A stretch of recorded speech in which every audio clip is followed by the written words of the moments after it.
everyone, and welcome back to the Brightworks. Oh, a little bit of an AFK over here. That's not good. Whoops, sorry about that. Wrong control. There we go.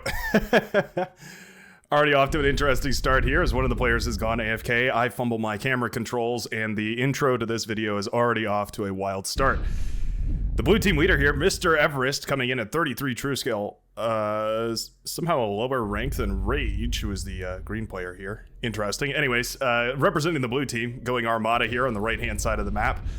The map, by the way, Twin Parks Rideau, something like that. Twin Parks. Let's just go with that.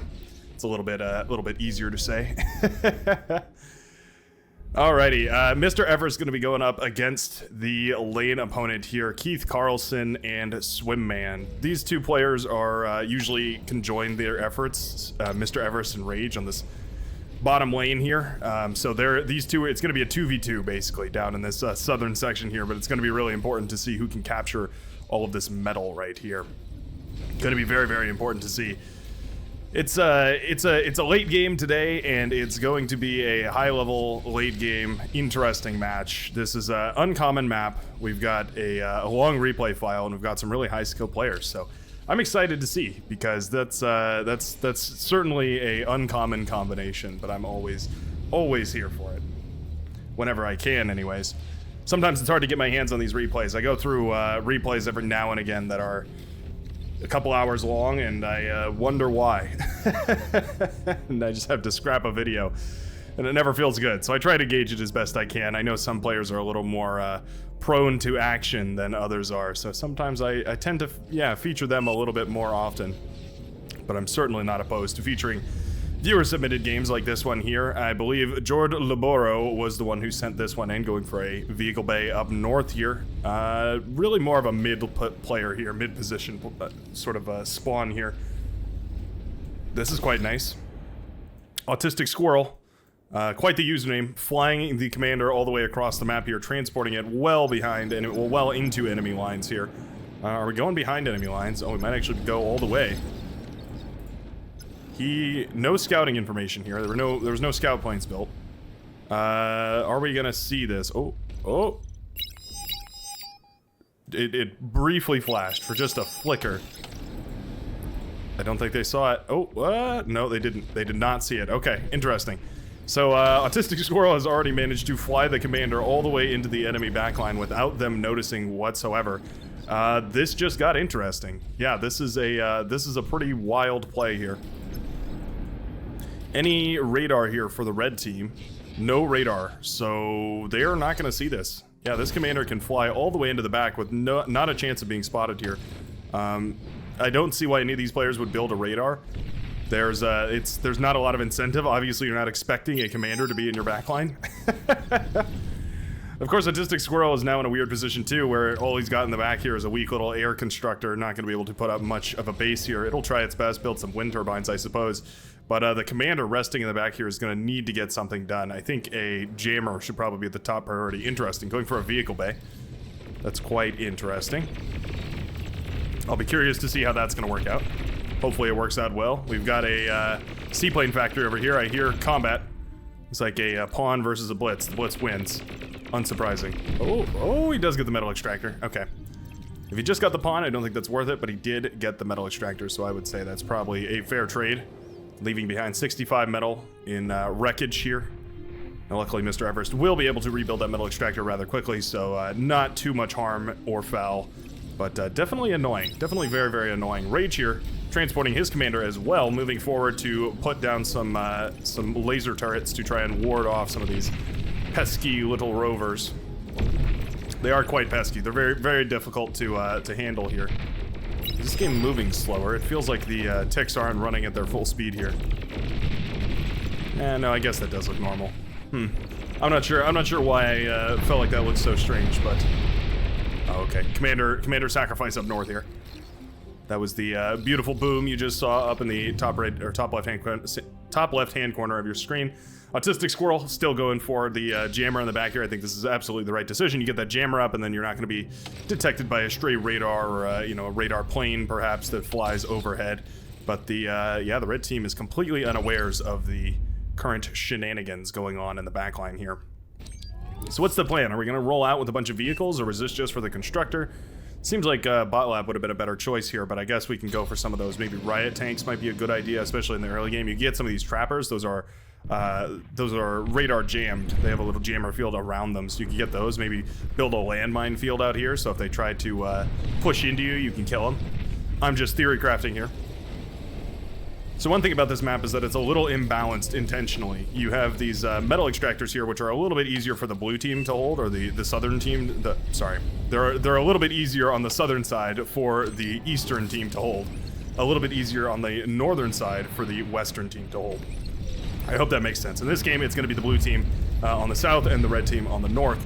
But what it means is that these metal extractors are going to be pumping out more and more resources per second than the opposed side has available to them. And so what that means is that eventually these lanes are expected to collapse. This one will collapse in this way, and this one would theoretically collapse in this way. Now, that's a hypothetical equivalent game, right? But we all know that that is not often the case, as many times a good commander can make even a very inefficient, or a very small army a very efficient one, and use their resources wisely. Pawn's trying to get a little bit of an engagement here. Not bad. Can they snipe those Janices? They can take out the Janus tanks. That might be good. They get one of them. I don't think that quite justified it, though. Getting down one Janus tank, not really as much as you're hoping for there. And I think a couple of res bots out of the backline might be well worth it. Maybe buy a couple of them off of your teammate down here. Anyway, staying focused on the action as a bunch of medium tanks start to sweep through the middle of the map here. Maces to deal with medium tanks. It's about the best you can do as a bot player. They're basically the sturdiest thing you can build that can kind of keep up with those tanks. The Centurions are a little sturdier, but can't quite deal with those tanks quite as effectively. Ooh, that quite hurts. Yeah, Autistic Squirrel took a big hit in the back here. Some vehicles or something must have pushed through. And at this point, the red team should be noticing that there's a player missing here, right? They should definitely be seeing a player. Essentially, the player opposed to Black Bart here is nowhere to be found, and that's certainly should be a little bit concerning. Autistic Squirrel going for some energy converters back here, going for some build power. Not quite producing units yet. Just worried about trying to keep that base hidden. His teammate doesn't even realize why there's nothing over here. Autistic Squirrel pinging the fact that he is in the enemy's back line. It should be quite interesting. Now, I'm really surprised how this game goes on for as long as it does. I don't want to spoil it for you, but it goes on quite a bit longer.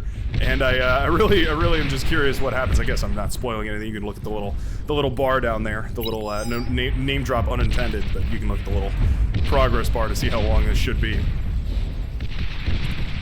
Rocket Bot's very annoying. You can pester your units from so far away, and when they get into big enough numbers that they can start one-shotting those units, they actually become a significant threat. So this naval facility here is pretty interesting. It does allow you to get those seaplanes up, which are a little bit better than the T1 aircraft. It means that early bombing is certainly possible for this player. They get a couple of those seaplane bombers. Very, very powerful, these Tsunami seaplane bombers.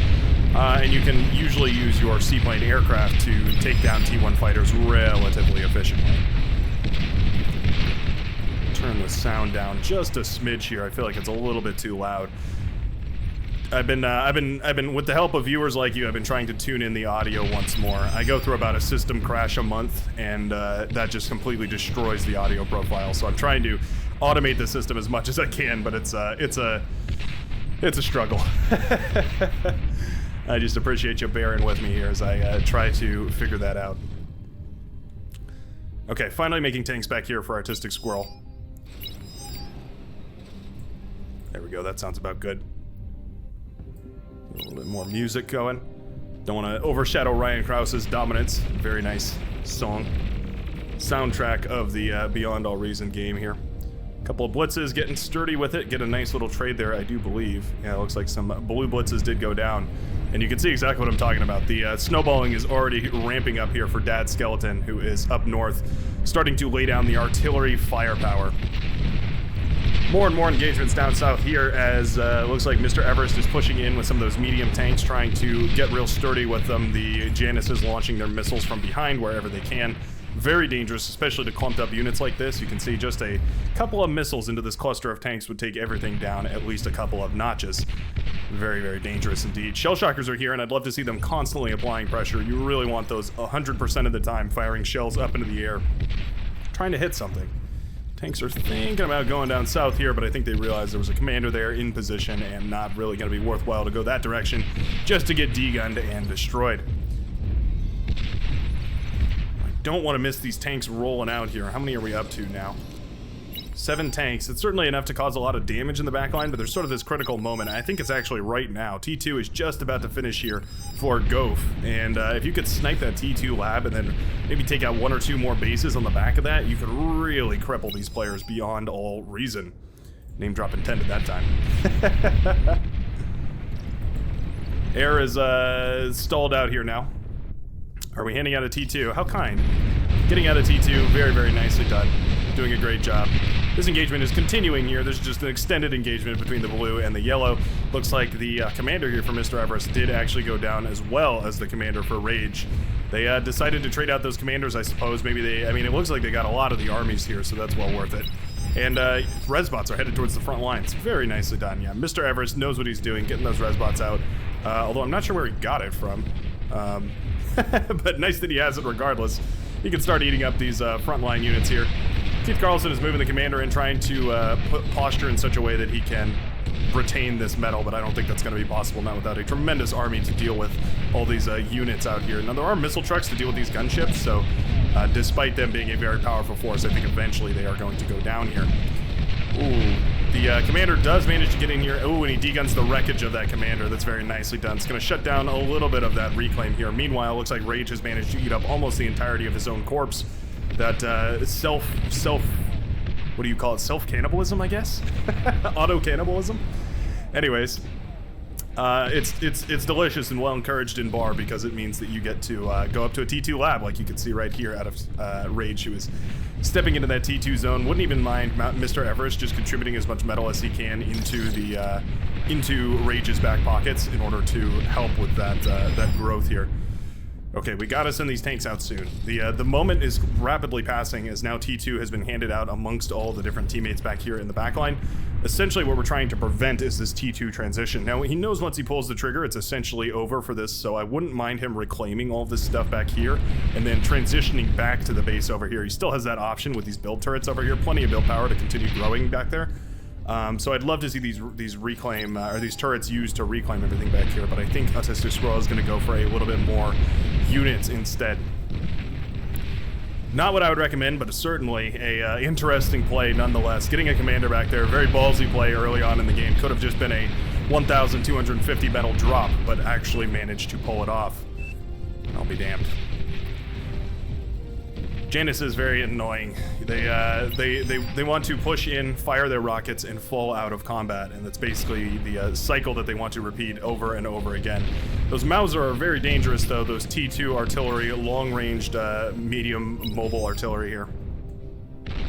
Maybe they're even heavy artillery. They fire a decent shell, and it can do a lot of damage. Even against vehicles, it does a hefty chunk of damage. How much is that? 85, so what is that, a 15% or so? I think that's about right. In my head, you guys want to know what goes on inside my head? So to do that math, what happened was I said 85. Well, if I subtract another 15 from that, it would take it down to 70. And 70 plus 30 is 100, and 30 divided by 2 is 15. So 15 is correct. That was the mental loops that I jumped through in order to check that math right there, in case anybody's curious. I wouldn't call it the most efficient, the most time efficient, but it certainly got the job done. Some tanks squeak through. This could be dangerous, actually. Never mind. There's T2 lightning tanks heading out. Those will be able to clean that up lickety-split. Did we pull the trigger yet? We still haven't pulled the trigger up here. Oh my goodness. Way too late now. Autistic Squirrel should have gone 2 minutes ago. 2 or 3 minutes ago now. Yeah, this is, this push is now... I mean, I guess he could split the units. Maybe I wouldn't mind that so much if he sent some of these tanks down in this direction. Sent them down over here and attack this base, and then send the other half of the units to attack this base and then up to this base. Hold on, I'm gonna pause for a second. I wanna just pause for, I know this is already a long video, I'm making it a little longer. This is worth pausing for. So if you look at this many tanks right here, this is 1,600 metal and tank, give or takes. give her tanks. So it's basically two groups of 1600 metal. If either of these pushed into this base, you would take down the T2 lab. You would take down the constructors here. The only units coming out of these right now are the units coming out of Dad Skeleton's base, and he is producing artillery right now, so he's not really going to have a force to deal with all this. This lab can come up and start producing lightning tanks, but if this is the first lab you attack, then it's going to go down, and then you don't have a rapid force to deal with all those tanks in the backline. You come down here, this is all eco. You pop this advanced fusion reactor, you get a constructor down here to go eat up that wreckage there. That's a good 5,000 metal in the wreckage. That's a game-winning play right there. That's why it's important to scout. Very, very important. You have to know where your enemies are and what they're up to, and this is just a shortcoming of that. You can see he has a radar presence on the map over here, but doesn't actually know what's going on. A couple of scouts, maybe a rover or two, before he actually sends out the tank might be well worth it. Getting back into this, the Mauser accompanied by the Januses, the medium tanks, all that good stuff. Very dangerous, very difficult to push into. Blitz is here, great option. Except for those Januses, which do a great job of shutting down those blitzes. Overall, a single Mauser went down, and that is a depressingly inefficient trade right there. The blue and green forces are now spiraling desperately out of control here. There is not a lot of hope left for the southern team. They're going to have to use these commanders with tremendous efficiency if they want any hope of persevering in the southern lane here. Middle of the map has sort of stagnated, as now T2 is going to be clashing against T1. Mauser's going to start trading out fairly effectively against these T1 medium tanks. Every round of fire they shoot is dangerous. Hover tanks here, quite interesting. Those Halbergs are actually pretty dangerous. They can do a good amount of damage. They're a very powerful unit. I often forget about them because, well, I don't play Cortex very often, and also they're a hover tank, which you don't usually think of as the epitome of strength, right? But they are pretty good. They are relatively strong. Artillery continuing to rain down a barrage of firepower here. But T2 artillery is on its way. Now, you don't want to park it within range. You want to make sure that you can snowball your artillery against theirs. You have to make sure that when the two snowballs collide, this one going this way and this one going this way, if they're even size, they both get canceled out. If one is a little bit bigger, then that one wins, and this one dies, then you win the game. That is grossly oversimplified, but serves the purpose of pointing the message there. Yep, those Halbergs, man, very strong. Nicely done getting those out on the line. I actually really like that. They don't have very much range, so I guess that's their drawback, but the Mauser are more than happy to make up for that shortcoming with their ultra long range firepower. Heavy firepower, I should say.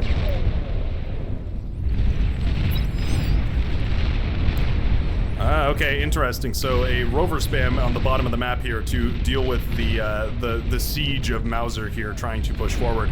That's one effective way of doing that. That's it's a difficult challenge to overcome, right? Because how much of your own resources do you devote over here? It looks like a beamer will be the maximum solution here, and I think that's actually an ideal solution. You just put a single beamer turret down, it's going to do great, but the lightning tanks here are ravaging the Mauser lines.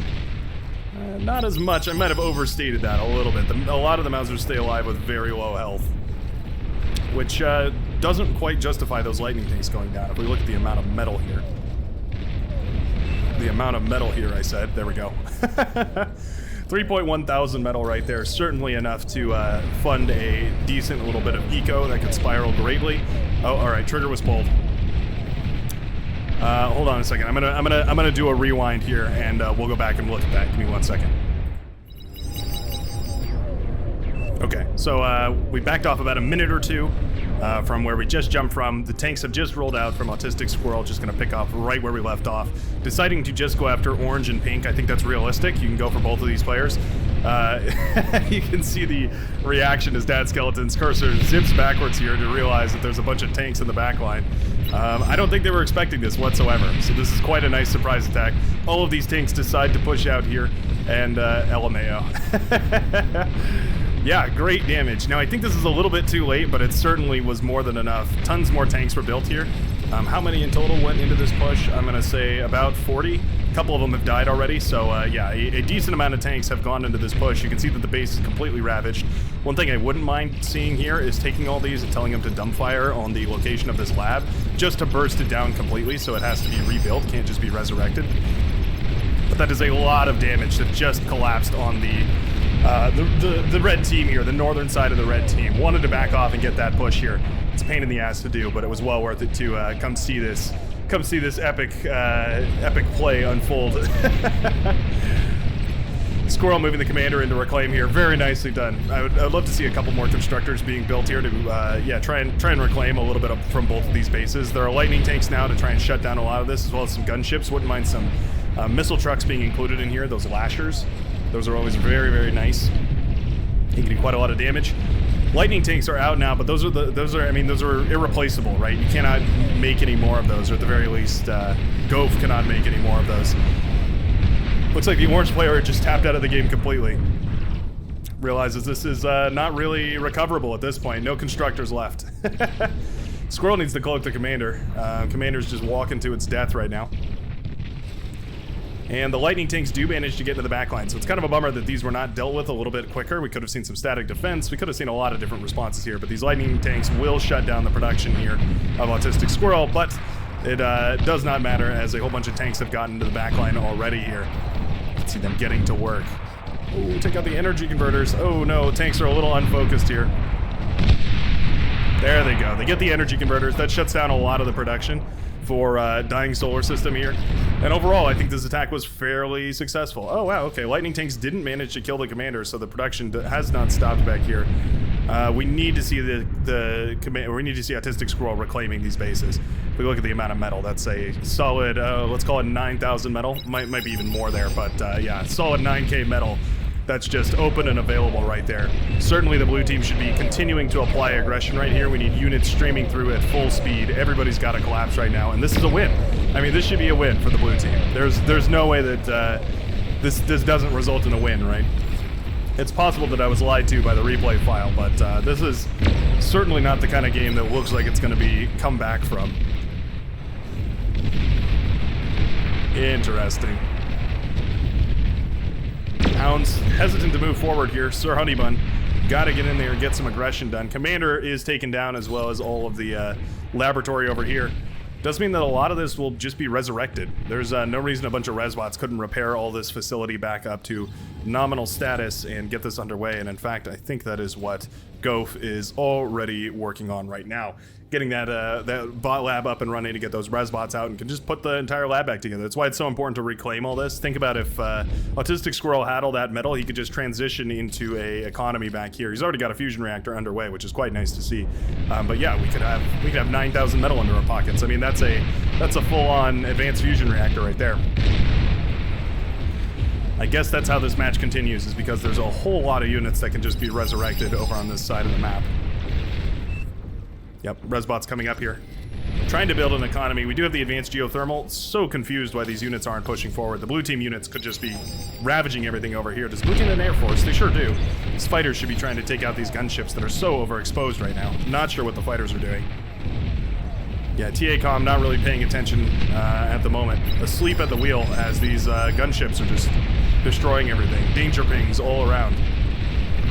Concerned about why those fighters aren't engaging over here. That really is a massive oversight.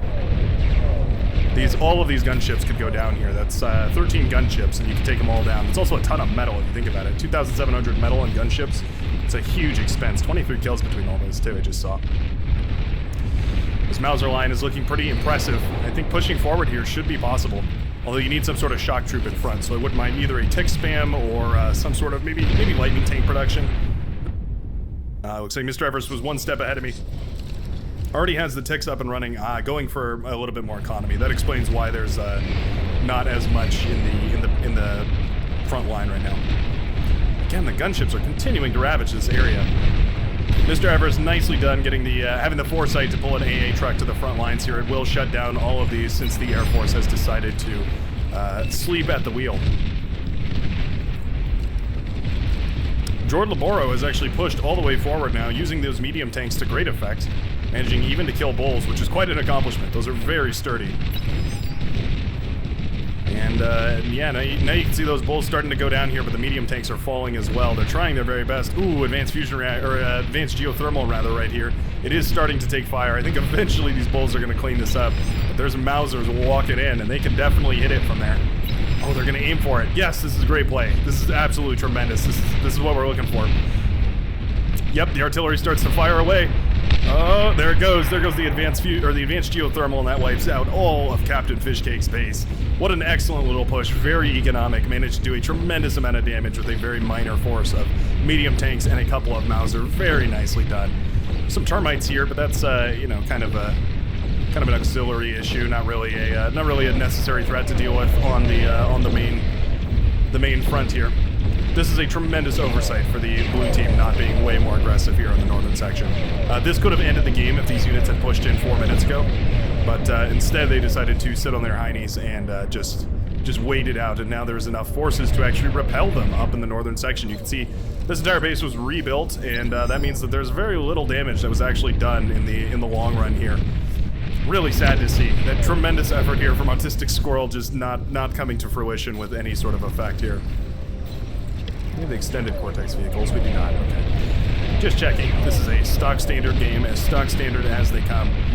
Blue continuously loses these Mauser here. Blue and green both continuously lose Mauser here because they push forward without any sort of auxiliary forces to complement them. Really need to see something like, I don't know, maybe some welders coming out or something. They could work together here. We could see the lightning tanks coming out from range and then just Mausers coming out from Mr. Everest, but they're not coordinating very effectively, and so unfortunately it means that they are sort of falling short here on the southern side. Yeah, continually their pushes are forced back, and then they don't have any option but to surrender all of that juicy metal to the red team, which is, by the way, the only way that the red team is staying in this game is by eating up those continued failed pushes and using them against this team. Rattlesnake was built up on this hill. That's quite nice, actually. It's going to shell away at a lot of these units over here. Anything that comes within range, it'll start laying down the long-ranged, oppressive Daka upon. Oh, that's an advanced exploiter. Interesting. Oh yeah, an advanced exploiter. Armed advanced metal extractor, and armed is a significant understatement. Those things are actually extremely tanky. They're very, very bulky. They can stand their ground even against T2. They're pretty good. More termites coming out here, trying their very best to do some damage.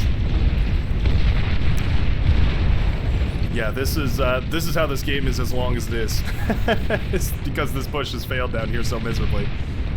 And the Resbots are already out from resurrecting that base, so it's not like any of these units going down really even hurts the red team. They're just being resurrected and pulled back to the front line casually. Yeah, it's not even a problem. Wow.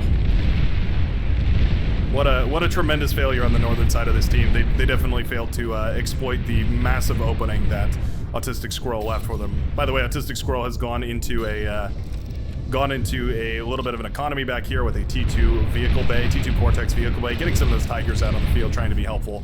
And I like to see it. It's very, very nicely done. Also eating up these wind turbines is very nicely done. Freeing up some of that space, trying to use it to build some more economy. Whoa, going way up to an advanced fusion reactor way off the gate. I don't hate it though. Oh yeah, there's two regular fusion reactors. I actually missed those. I thought there was only one. Yeah, with 2 fusion reactors, you're actually probably looking at a decent enough economy to get up into that range. Also, if we could reclaim a lot of this stuff lying around on the front here. Looks like Captain Fishcake has rebuilt here, and that is nicely done. Very easy to just tap out when it feels like all hope is lost, but actually managing to stay in the game and keep persevering. That is the definition of strength.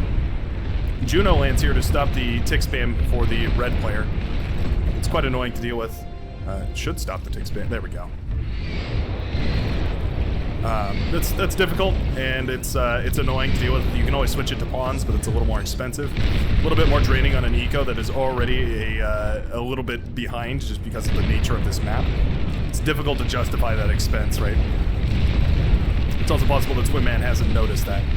T3 units are heading all over the map. There's a couple of Shiva headed down south here to help the red and yellow player down against the blue menace. Artillery getting louder and louder, so I'm gonna have to turn the sounds down more and more. Huge pack of hounds, but it needs to stay out of firing range here. Yep, there we go. Fire away, but do it from a safe distance. All of these units are resurrected, by the way. They're shooting themselves in the feet here. Every one of these tanks and hounds and all this good stuff has all been resurrected off of the battlefield and is just being sent back against the blue players here. It's disheartening to know that you're just re-killing an army that has already been killed. Now this is nice. The hounds managed to jump in on top of a whole bunch of these res bots here. Very nicely done. Shutting down the resurrection of this army, kind of forcing it to take a little bit of a different approach to producing units. Gonna have to pump them out of their own labs rather than make them off of the corpses of the fallen. There's a couple of res bots still up and active though. Shiva are out, which are actually the real threat here. Once those Shiva get into position and they can start firing at your units from long range, very dangerous. Very, very dangerous. Those missiles are very dangerous as well. You can do a lot of damage if you stay completely still. Autistic Squirrel, very concerned about the massive amount of gunships destroying all of his forces for free. Again, the air forces from Purple are just for show. No actual thought to using those. We're just casually sitting back here. TACOM has checked out of this game, not really worried about actually using any of those fighters, just worried about making sure that they're up in the air to prevent bombing runs. If you don't want your stuff destroyed by gunships, you better handle that on your own. It takes those gunships literally flying into the air wall of the blue team in order for them to actually get shot down here, and even then, just barely. Those gunships stand up against those T1 fighters pretty well. Maybe that'll get the attention of the purple player here and he'll be a little bit more active in this game, try and do a little bit more teamwork, as it were. But for the time being, at least the gunships are out of play, and that's going to spare the blue team a little bit of a headache. Not much though. There are still quite a few of these on the map here. They're just kind of spread out, not quite as clustered. We have some Starlights, the mobile tachyon weapons. They're dangerous, especially against T3, so it's definitely the right move against these Shiva that are starting to walk out on the map. Speaking of Shiva walking out on the map, massive push up north here. Bunch of Shiva continuing to walk forward, tearing down whatever they can. You can see them launching their missiles, launching those high damage projectiles. It's like a Tsar projectile. That's kind of the most comparable thing to it. Snipers are out, which are quite nice. They're very good for shutting down that T3. They're very powerful. They fire a high damage burst that is extremely effective, especially against very big targets. You just have to be careful about overkill. Don't want to waste their shots on pawns or ticks or anything like that. Reclaiming off this front line, also very effective. A lot of those army went down, and so it's nice to eat up all that metal and turn it back into your own funds here. Are we continuing to grow the economies? I wouldn't mind seeing a little bit of a economy growth out of Gove, who's clawed themselves back into this game very nicely. Pulling back from the brink of death and managing to actually get himself back into this game. Really like to see it. Tick spam has recommenced over here, and the ticks are a-running. Ambassadors were brought out, the stealthy rocket launcher trucks, to try and do some damage, and I actually really like that. They're a great siege option. They can really allow you to get a nice position on some of these static defenses and tear them down with a relative ease. Middle of the map is looking a little bit underwhelming here. Looks like Captain Fishcake was destroyed, of course. That's why it looks underwhelming. It's because he's still recovering. Didn't have quite as much support from his team, and in the end, that meant that recovery took a whole lot longer. Kind of goes to show just how important that teamwork is, right? The pink player, well, both pink players work together to resurrect all this stuff over here and get that army up and running, push back on the northern side of things here, and now you can see that it's going to be difficult for the blue team to break through, especially considering they didn't really eco very well up here. Yeah, using a console to build hounds, not the same as a T2 transition here. Don't get me wrong, that's actually a great play using those consoles like that. I would definitely recommend it if you're an Armada player and you're going into that vehicle lab. Definitely give a console to anybody on the front line who hasn't gone into T2. It's going to let them build those T2 units and get a way more effective trade against any of them that happen to come out here. We have the Juno continually landing back here to shut down tick production, which is quite nice. Unfortunately, there's another tick spam coming from the Tan player, the Kingdom over here, and that one is not being shut down, which means that the artillery over here has plenty of vision to fire away at all of these units, slowly but surely whittling down the forces of blue. Green has really turtled up over here. Those ambassadors doing a great job of rocketing down whatever they can, though. Quite powerful. Excellent job utilizing all of the tools in the book here. Shiva now marching across in big numbers. There are some Scorpion batteries. They are, of course, stationary, so the Shiva missiles do a great job of shutting those down. The snipers are the real heroes here, though.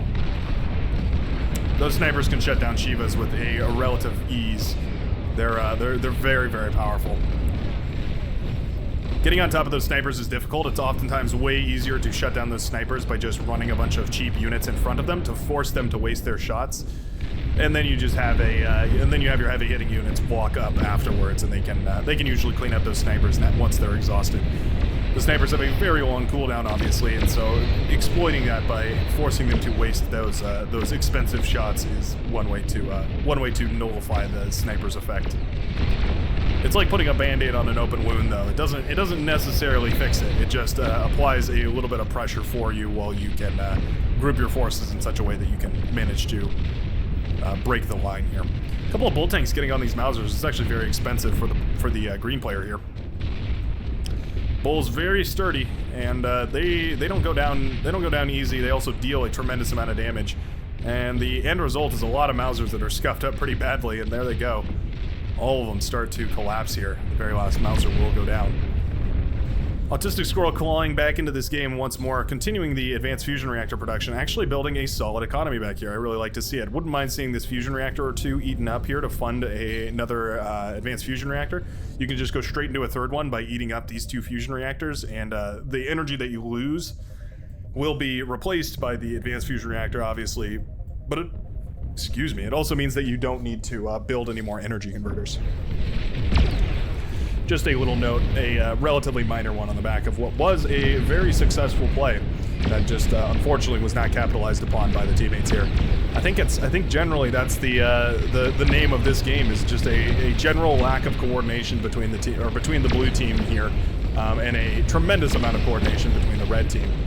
You can see them producing the units that each other need. The Shiva have been distributed all over the map. We've got catapults out now. All sorts of units have been put all over the place in order to help the red team advance their means.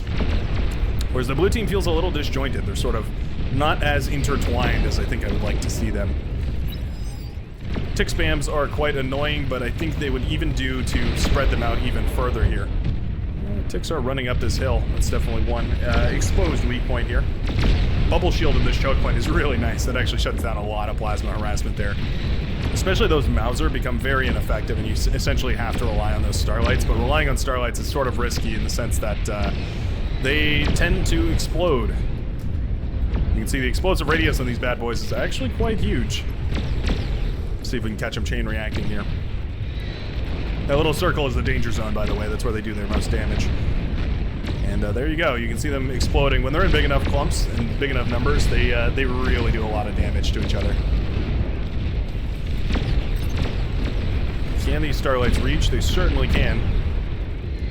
Snipers can reach too, though. So as soon as those ticks move forward, the snipers will fire, and all of those Starlights will melt away.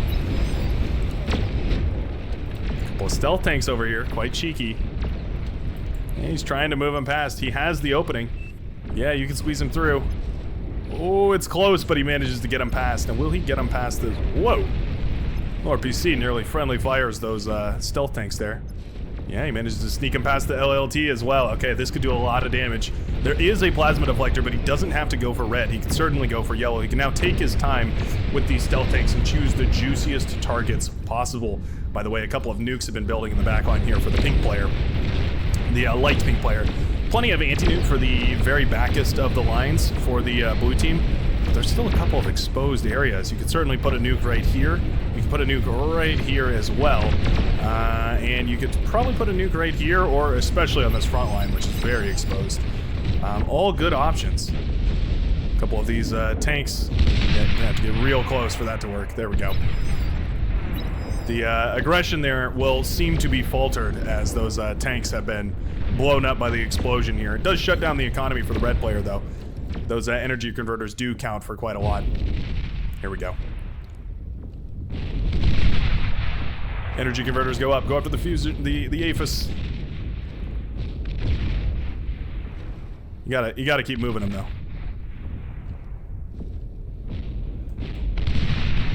Gets more of those energy converters. That's quite nice. Yeah, get the Aphis. Build power is down, so the Aphis is vulnerable. It also means the units aren't going to be coming out here. This one is not firing at the right one. So it's really just 2 of these tanks. Ooh, 17, 14, 11, 8. Boom. Nicely done there. Excellent, excellent play with those stealth tanks. I can see why this game is taking so long. It is a total back and forth. I mean, just hit after hit here. The entire northern side being destroyed. The southern side has been destroyed. All of those gunships have been ravaging forever. This northern back and forth all over the place. What an excellent match we've got here. Blue finally decides to start producing a couple of pawns, or at least I thought he was. I could have swore I saw 1 or 2 there. Doesn't matter though, because a bunch of these units have broken through the front lines. Looks like Yellow's tanks managed to break this line before the base fell. That's quite nice. Does buy a little bit of time. Razorbacks are coming out of the blue and the red player though.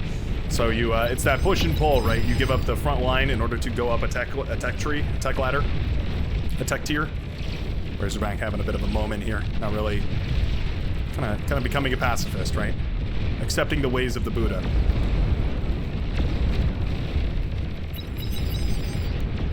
Razorbacks are a little derpy. I still stand by the fact that I think Razorbacks would be about 40% more deadly if their laser cannons were just like 4 feet higher, or like a foot higher. Like if the laser cannons were mounted just a little bit higher, they would be tremendously more deadly. Like way, way, way more deadly. Just because of how often they end up shooting into wreckages and not actually shooting at whatever they're aiming at. They're very, very bad about that. Northern side is defended by a lot of Scorpion batteries, which is quite nice, as well as a huge amount of these snipers here. Again, the way you deal with those snipers is by throwing a bunch of ticks at them, or just any sort of cheap disposable unit. Cargonets here, but they were actually shut down pretty effectively. Geothermal plasma battery was built over here. Seems like an odd location, but it does actually contribute a nice amount of firepower, shutting down this Cargonet. So you know what? I can't really hate on it all too much. Pink has felt inspired and decided to build a couple of stealth tanks of his own, but it looks like a lot of those were destroyed. Did I just miss I just missed a huge bombing run. Not gonna back off for that one, because you can see exactly what happened there. Bunch of bombers crashing into the ground after destroying the advanced fusion reactors of blue and green in a combined bombing effort. Now blue and green, back to the Stone Age. All right, everyone, reset. Nothing left back here, not even a wreckage of an advanced fusion reactor, just everything is gone, reduced to atoms. That hurts so badly.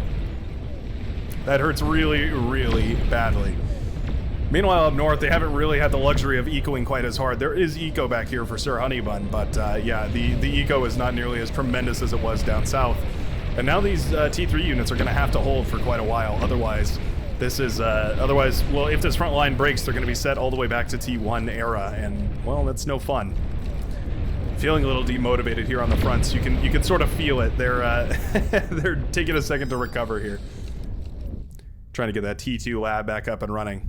It's difficult with all that energy production gone. You really need it. Also, stealth tanks here for Keith Carlson. Not sure how in the world he managed to sneak those through. I have no idea what lane they managed to push through. But those are, yeah, yellow tanks in the back lines here of the blue team. Only 3 tanks, so it's going to take them a minute to shut anything down or shoot anything down over here. But they certainly could.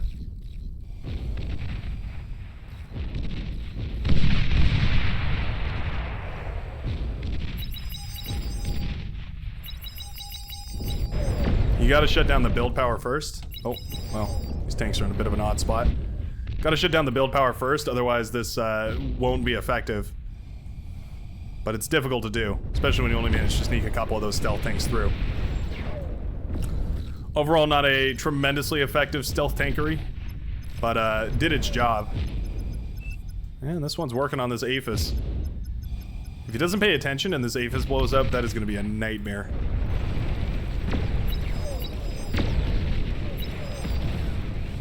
South is now in the Stone Age. Both the left and the right-hand sides of the South have been ravaged.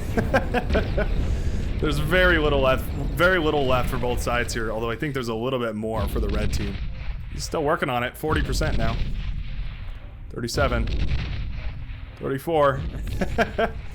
He's a double silver star hero. Danger, danger.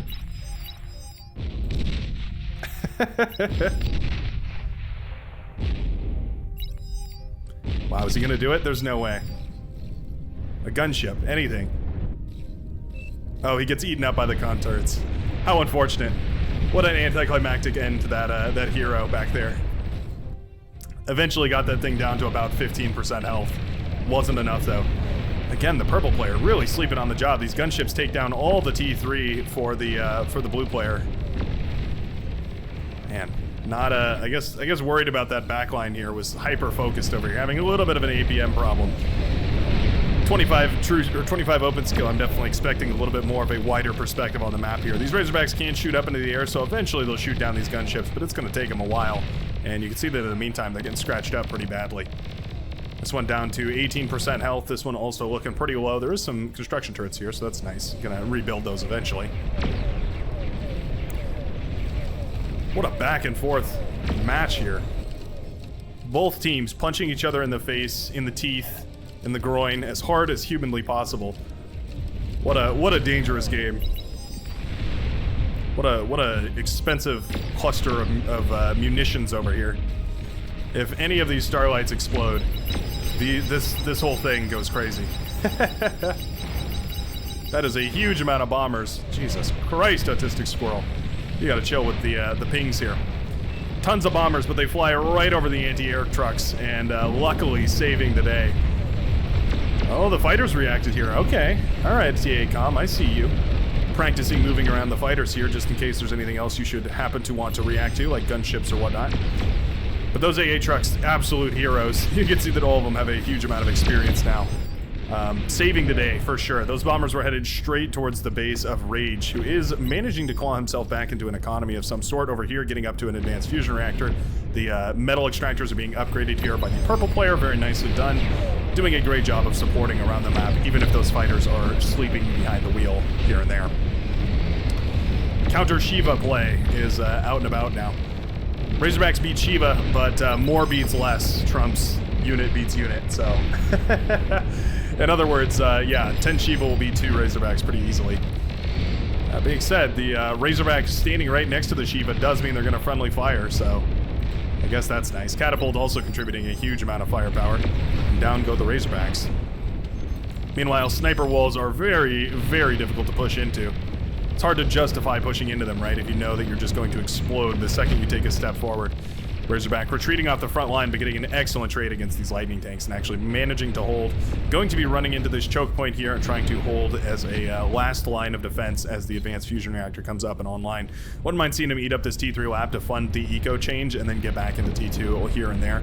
Or go into sniper production. Sniper production here on the front line would be really, really nice to complement those Razorbacks that are already out. Well, Razorback that is already out. Huge spams of units here all over the place. Looks like TA-Com is not happy to be caught with his pants down anymore. That's why these units are routed like this. It looks a little bit odd, but it's meant to filter out any sort of stealth tank shenanigans. These are going to catch those, so they're not going to be able to cross this line right here. That's a lot of termites. That's a lot of termites. How many exactly? It's about 54 if I had to take a guess, accompanied by a Big Brother Karganeth or 3. I don't know why we're spamming termites so brutally here. I guess just to take advantage of these hills, but man, what a brutal composition, right? That's a lot of heat rays. Bulwarks built up on this hill to protect the geothermal. Wouldn't mind seeing a plasma deflector as well. The lone Razorback. He stands in the dark. Okay. Rage has gotten a little too greedy here. Relying a little too heavily on this Razorback, which I think is going to take a little too much damage here. You know, I underestimated it. The Razorback can hold its own. I thought those were the Bulls moving forward. The Bulls not moving in actually doesn't means that wasn't much of a threat. Whoa, double nuclear missile right here to wipe away all of those Shivas. That's all it'll take to shut down that push, as a ton of Marauders start running through the map very, very fast. Autistic Squirrel continuing to ping. He needs his ping privileges revoked at this point. That's why we definitely need a cooldown on that. Anyways, Karganeth's starting to walk away from the Marauder run that's going right through the middle of the map. Marauders are tough. They're not invincible, though. The Pitbulls are going to get hard at work. They're going to get to work. They're gonna work hard. Don't clip that. And yeah, actually do a really nice job of shutting down a lot of those Marauders. All right, I'm fairly impressed. Only one Marauder actually manages to slip through. That's really all it takes, though. Target the build power. Target the build power. Okay, not gonna target the build power. Failing to take out the critical infrastructure here is a unfortunate sacrifice of tons and tons of metal there. Could have justified it, but didn't manage to, and so that is going to be an excellent hold there from Captain Fishcake. Fashion Kipcake. I'm having a stroke. Somebody help me. Captain Fishcake there holds magnificently. Static defense coming up here all over the place for TACOM, using that build power and those constructors there to just build as much static defense all over the map wherever possible. Bulwarks are quite nice, especially against big spams of units. They're good against pawns, they're good against ticks, they're good against grunts, they're good against basically everything. They're even good against T3, more or less. They're just expensive, so, you know. Anti-nuke coming up. Very nicely done. That's some good forethought to think about those anti-nukes, especially with those nukes coming down over here. Wow. 12 Cortex nuclear launchers. Cortex nukes charge significantly slower than Armada nukes, so it's rare that we see them spammed out, because usually the idea behind spam is volume of fire, and you can fire just about, I think it's about half as much with the Cortex nukes. So they take twice as long to charge. Your pick of how you want to interpret that sentence sandwich, but that's an interesting amount of Cortex nukes, or at the very least, it's interesting to see that many Cortex nukes. We don't usually. All right, a Armada captain here, the Titan, has hit the battlefield. The pinnacle of Armada engineering. It's actually the Lich, but the Titan is a close second. Titan, however, just walking into Shiva fire, trying to stand against the Horde here. That's a lot of damage.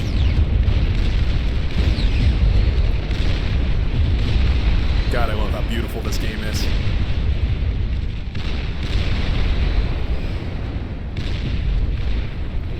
Bombers falling in the background. Shiva's launching their long-range plasma missiles.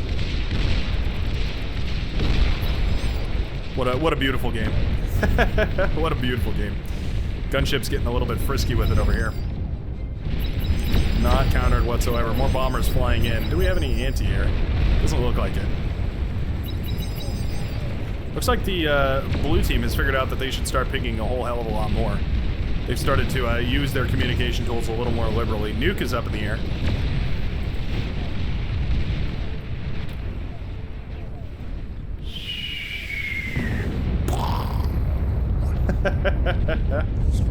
Shuts down all of those Karganeth very nicely.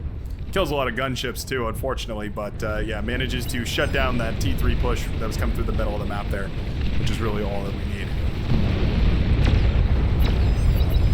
More nukes continuing to come out all over the place.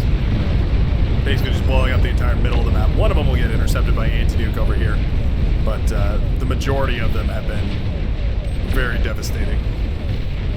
Marauder run by, trying to get in over here. Ooh. Went for the advanced geothermal, did not get it.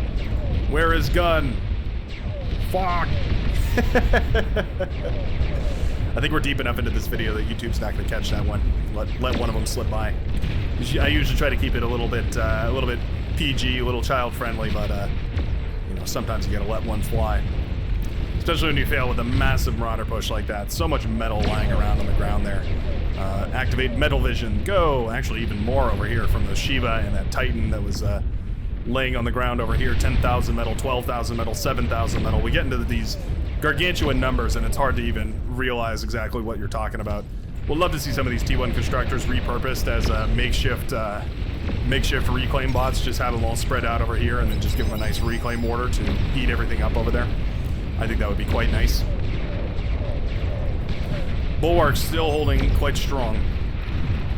Oh, this is the gun that they're talking about. This is what's been harassing them down so brutally. Keith, oh, that's funny. Keith has resurrected the T3 lab up on the front lines here. This was the T3 lab for the blue team, which he has resurrected and is now producing a Thor out of at the moment. That's quite interesting. Very nice.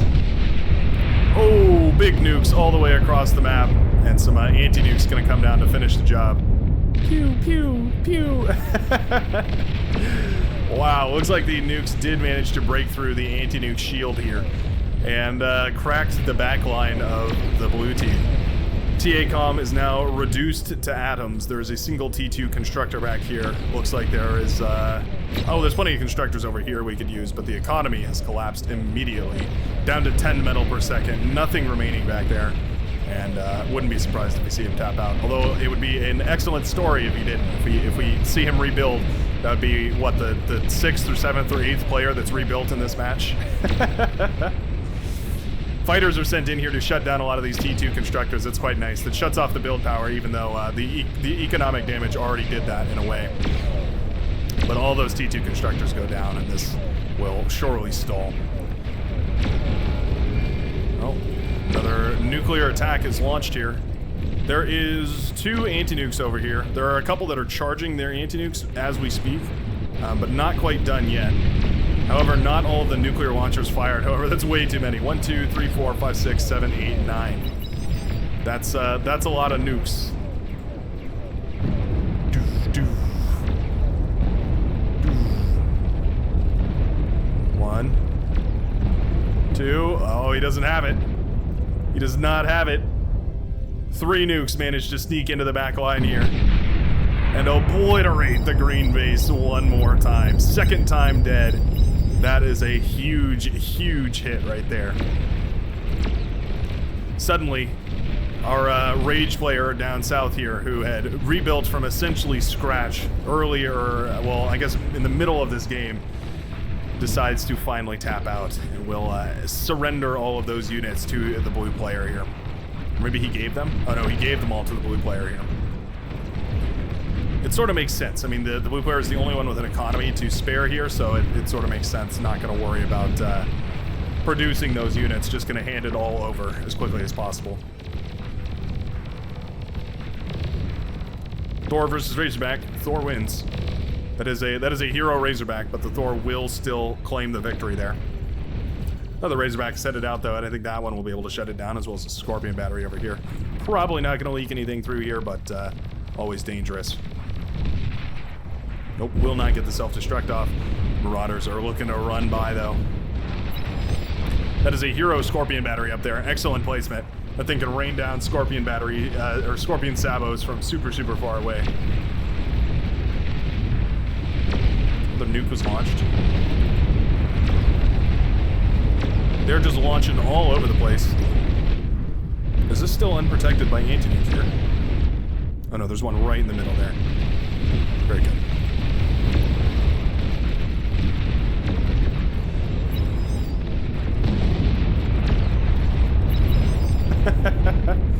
They're a little late to the party, buddy, but I guess you get some points for the effort. Yeah, aside from these 2 anti-nukes, there's actually no anti-nuke covering the back of the blue base, so a couple of nukes back there could actually work. Don't know if the pink player realizes that. He probably doesn't have the scout on that area right now. Oh, not statistics, not keys either. What am I looking for? Here we go, player view. And we can see, yeah, he does not have the scout back there. No updated information.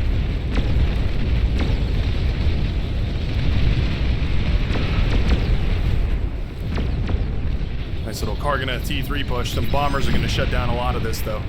Those tsunamis are very powerful. Razorbacks also managed to climb up this hill and encounter the Karganeth here, and that T3 walk-by will be shut down. I feel like Karganeth are very underwhelming. I feel like oftentimes the Karganeth just don't do as well as you would hope that they would do.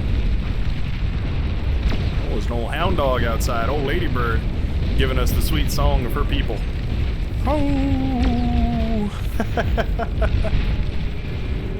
Oh, that's the fun sound. Interesting.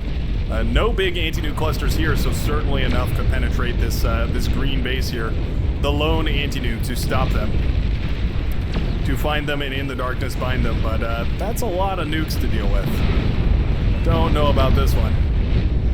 Indeed, this anti-nuke will be overwhelmed as the green player is sent back to the Phantom Zone. More and more players falling to the nuclear barrage here. This is getting complicated very quickly.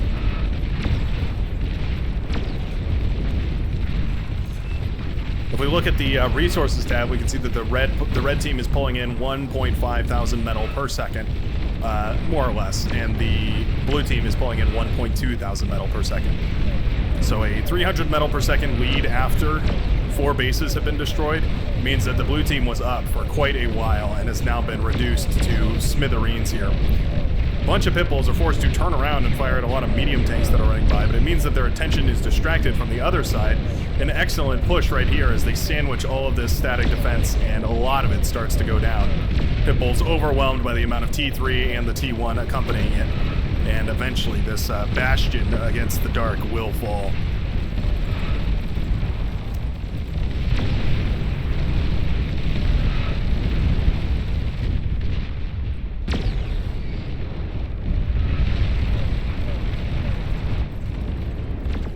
Is he rebuilding?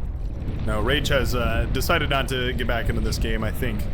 I think anyway. Still queuing units out of this lab. They're gonna take a good long while, but still queuing them nonetheless.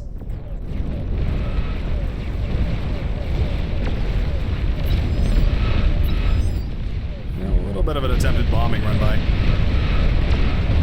The fighters have been given?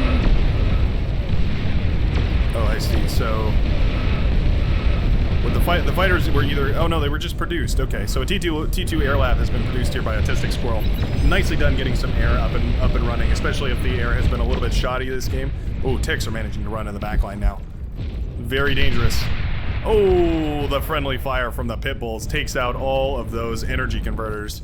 So annoying. So annoying.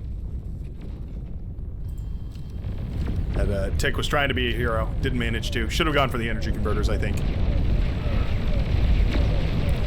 Oh, more nukes are launched, but I think there's plenty of anti-nukes here. Yep. Enough anti-nukes to intercept all of these nuclear launches. Nicely done by the blue team up north to recover and realize that they're going up against someone who is content to just build as many nukes as humanly possible. Relatively speaking, the anti-nukes are much cheaper to maintain than a nuclear launcher, so it's well worthwhile to get a couple of those out relatively quickly.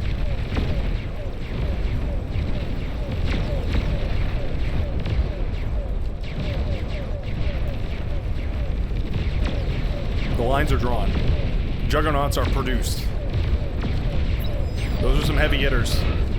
Certainly could do a lot of damage. I'm realizing now the blue team is down to a single commander, Sir Honeybun, with the last commander up here. It's dangerous. That's real dangerous. Commander should definitely not be standing next to any high explosives like advanced fusion reactors, for instance. We've seen that in the All That Glitters game that I posted a little while ago. I think it was a couple days ago, 2 days ago maybe. Go check that one out if you haven't. Drop a like if you're also leaving the video here before you head out, on your way out. Maybe you just got here though. Maybe you skipped ahead into the video to see who would win, and in that case, welcome. Don't forget to leave a like before you leave. Yeah, this northern section is falling too. Those bulwarks have gone down to the T3. I believe some Thors were the cause of that, managed to push in there. I hope they use their EMP missiles, although this one sure isn't, so it's not representing its cause very well. Thors are tremendously overpowered. Super powerful. Those EMP missiles can shut down entire pushes. They can deal with snipers just because they can EMP the snipers from range. They can deal with all sorts of crazy stuff just by virtue of using that EMP launcher. Oh no. Oh no. Use your EMP. Oh, you just EMP all this. It's free. It's so free. There we go. We've got some EMP missiles right there. Oh, commander gets paralyzed. Wow, I don't know when's the last time I've seen a commander get paralyzed, but shut down for 11 seconds, and that'll be all that commander wrote as this sort of funky T3 lab that was producing T3 units up here will go down. Nicely done paralyzing that commander. That's interesting to see. Very rare, very unique. A lot of units over here. Oh, gonna self-destruct one of these. A little bit too late on the draw there.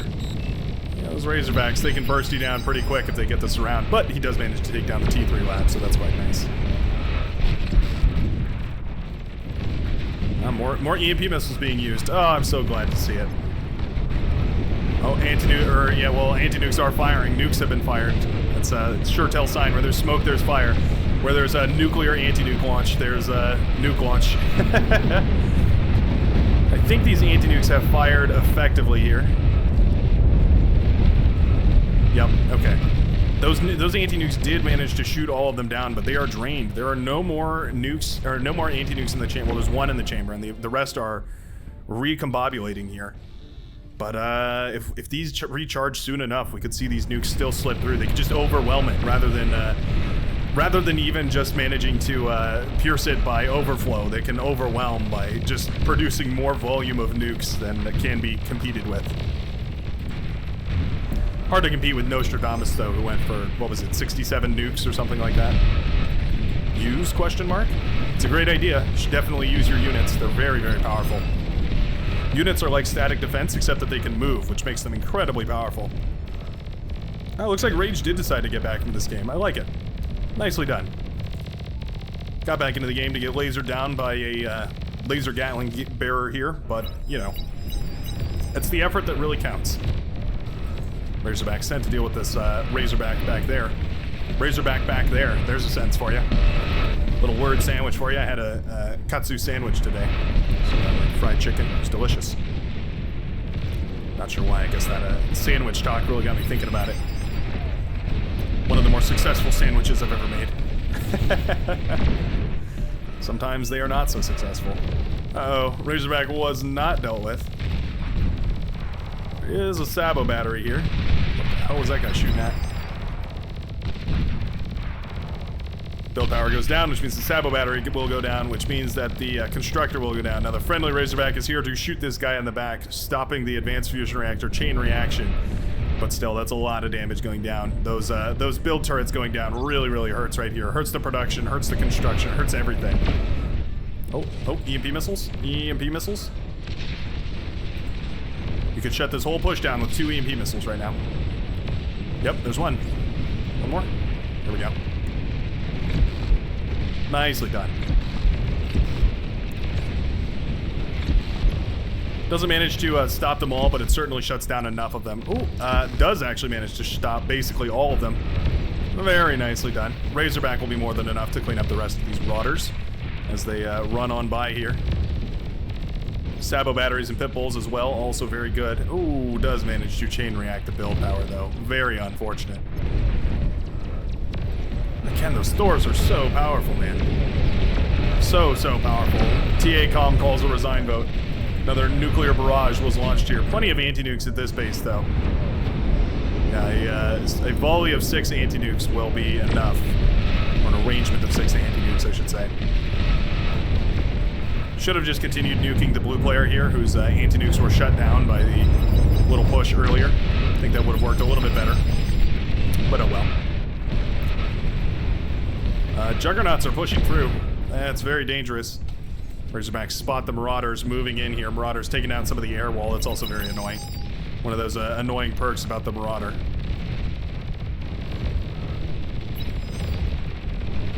You can shoot those light anti-air missiles.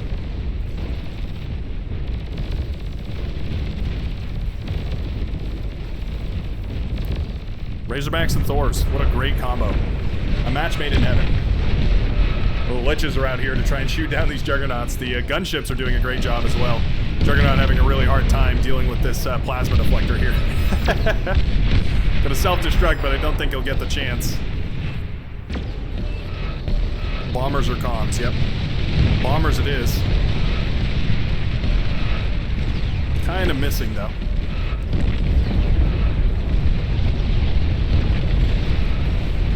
Kind of missing. So that explosion does take out all those bombers, shuts them all down, which is pretty unfortunate here.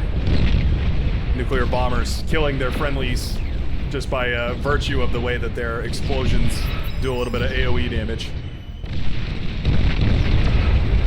That wouldn't even bomb the Titan more than it bombed the Juggernaut. Alright, self-destruct. Start self-destructing.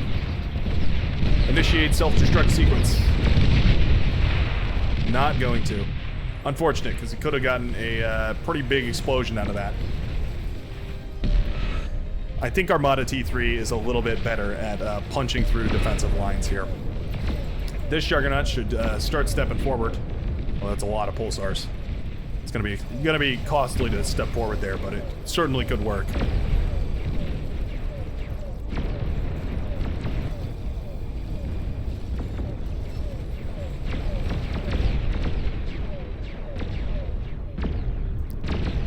Starlight's bursting down this T3 with no rush in the world. Just taking its time, shooting it down. Oh, EMP missiles are used though. That's exactly what we like to see. Yep, there goes the EMPs, and then suddenly that entire push is faltered here. Tons and tons of that aggression is shut down, and those Thors easily wipe away all of the contest here. I'm telling you, man, the Thor EMP missile is the most important part of the Thor kit. It's so often underutilized. It's such a shame. Such a shame. These Thors are rolling forward, though. There are counter Thors, though. Okay. Big Thor versus Thor battle. It's the battle for Asgard, apparently. EMP missiles do not work on Thors. That's one of their superpowers, is that they cannot be paralyzed. EMP missiles do, however, work on basically everything else. Bar from Juggernauts and Behemoths, I believe. Actually, we might even be able to paralyze Behemoths. I don't think so, though. I think they're too big. I think they're just too big. They could just ignore it. They have too many systems to have any that are critical to operation. Massive amount of fighters coming up here for Rage. Oh. Interesting. So Rage is not rebuilt in the bottom because he was rebuilding over here. Not sure. He must have taken over a base from somebody over here. But either way, managing to get himself a nice little foothold over on this side of the map. It's very nicely done. Shiva here to deal with the Marauders. That's nice. Marauders getting up close and personal. They can get a nice little surround on these. Wow, they're kissing. You may now kiss the Marauder. Shiva doing more damage to themselves than the Marauders were, I think. Marauders definitely could have gotten a surround, and that trade would have been 4 times as efficient. But instead, just deciding to go for the real Civil War strategies. You know, just try and smooch it out. I feel it's worth mentioning that in Beyond All Reason, your goal is not to kill your enemy's army. Your goal is to kill the enemy's economy. You really should do everything in your power not to fight their army if you can. Anyways, rattlesnakes have been built in great number to try and push this aggression back, I suppose. You know, you build enough of them, and I guess it kind of works. This Razorback is having a sort of hard time here. We'll go down. All right, rattlesnakes for the win. Who knew? Goaf gonna have to move the commander back here, although he could get a killer D-gun right through the middle of this. He could probably get 4 of those tanks with 1 D-gun and another one with a second. Might get clipped by a third tank, or well, the 5th tank, but probably still be worth it. I think he's gonna have to. Yeah, it's gonna have to come down to the wire here for a miracle D-gun. Oh, not really what he was hoping for. Probably could have gotten a little bit more out of that, but I think it might be enough.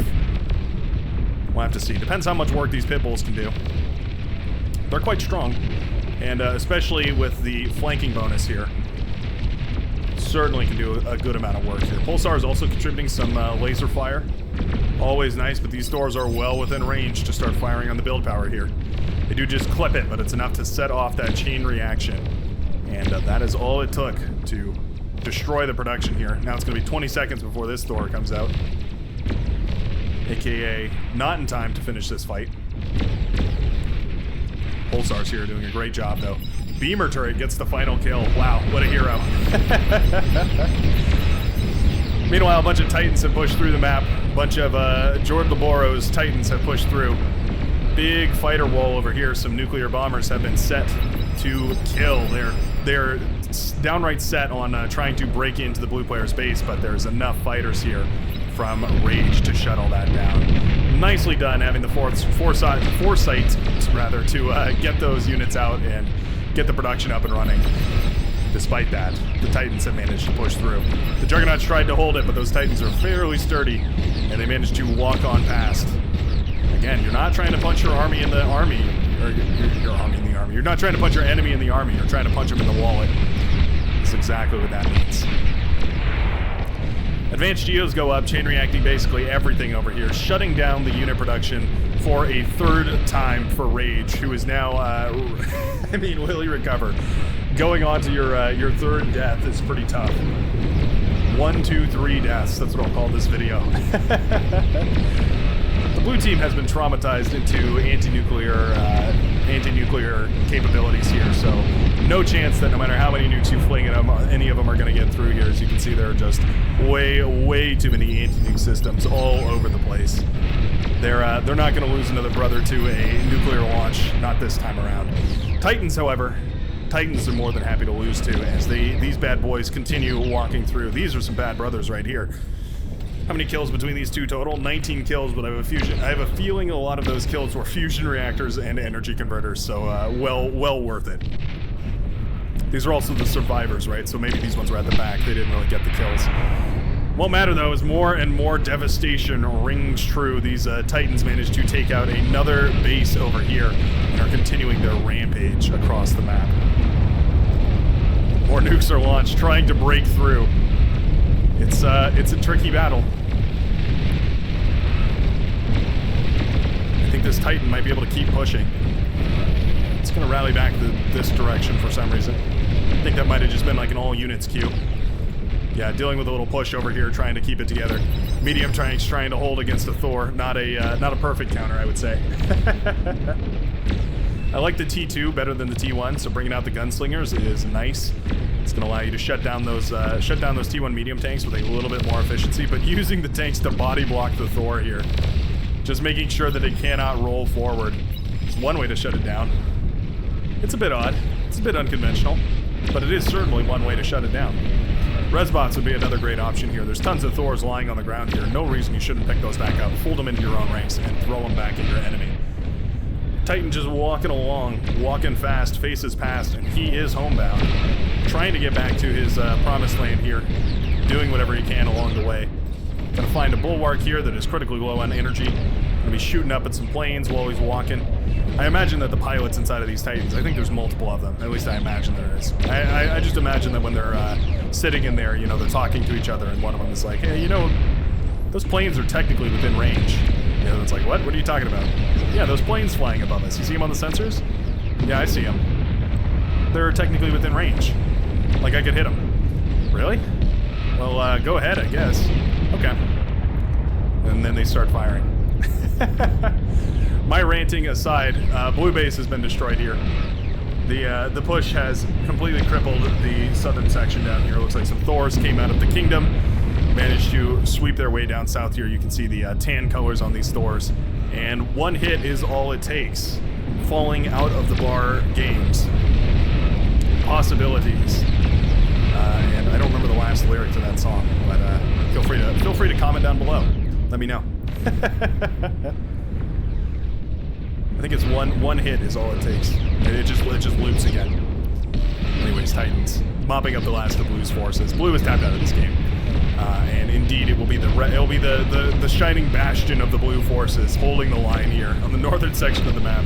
The anti-nuke heroes, the nuclear survivors, the all holds bar last of the last. And there's plenty of nuclear bombers headed their direction. This is Juggernaut Valley right there. That's, talk about a rock and a hard place. That's just two hard places. Nuclear bombers are coming out. Oh, they're not on attack fire. You can set these bombers to attack fire here with the hold fire button. And when you do that, they will just drop their bombs on the first thing that they see. And so what it means is when they encounter anti-air, the first anti-air will get taken out, the second anti-air will get taken out, the third anti-air will get taken out, and eventually the final bombers won't have to worry about very much. Fusion reactors don't chain react the same way, but eventually all of them will pop nicely for DesFox. It also takes out a lot of anti-nuke launchers as well. A couple of them still built over here, but they are not charged. Not nearly charged enough anyways to deal with the amount of nukes that are out on the map currently. A little bit of a Marauder run by, though, will shut down this northern section. Ooh, and some blizzards come out here. He's a little bit slow on the draw with that one, but still pretty epic to see. They turn their ugly heads. Ooh, and get sniped by a Mercury. Excellent little hits right there. Very strategic, very targeted, and doing a great job of shutting down the economies for these teams. Not going to take much more to roll some T3 units through and finish this fight. Finish the fight, Commander. Bombers flying over, quite possibly the very last anti-air, but it does not matter as the blue team taps out and the red team secures victory. Some magnificent plays right there, wiping out the red team, but ultimately those nuclear launches managed to decimate the blue team, reducing them to mere atoms and allowing the red team to claim victory. Excellently done. Yeah, Dying Solar System definitely winning the destroying enemy resource production with all of those nukes sneaking into the back lines there. Well, not really sneaking, more like brute forcing into the back lines. The Kingdom doing a great job of ecoing here too. Very nicely done. Anyways, thanks a ton for watching. I hope you enjoyed this cast. As always, I hope you have a great rest of your day. I put out these videos every single day, so feel free to subscribe. We're almost at 2.5K. That's quite exciting. Happy to have you here on the Brightworks, and I guess I will see you in the next video. Peace out.